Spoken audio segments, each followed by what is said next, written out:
17 तारीख last date आहे. 17 August 2026 पुन्हा वापस येणार नाही. तुमच्या मतदार नोंदणीमधल्या जुन्या याद्या रद्द झाल्या आहेत. आता नवीन यादी तयार करायसाठी काम चालू आहे. ही यादी तयार झाल्यानंतर पुढचे 20 वर्ष नवीन यादी तयार होणार नाही.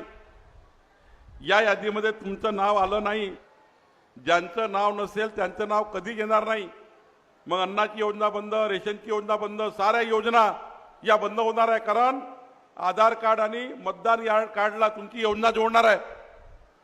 तुमचं मतदार यादीत नाव नसेल, मुलाची ॲडमिशन कशी होईल, तुमच्या मुलाबाळांना कसं बेसाबेल त्या ठिकाणी योजना मिळेल. तुम्हाला अन्नाची योजना बंद, तुमची महिला बालकल्याण योजना बंद, तुम्हाला समाज कल्याणची योजना बंद. उद्याच्या बेलतरुड राहून काय फायदा होणार नाही. घर आहे पण फायदा नाही, कारण मतदारच नाही आहे, हक्कच नाही आहे. ना गावावर हक्क ना मतदारावर हक्क.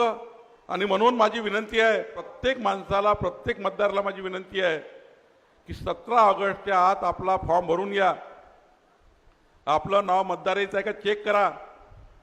आणि आज जर कटलं तर मी काही करू शकणार नाही. मग जरी आमदार असेल, मंत्री असेल, काही करू शकणार नाही.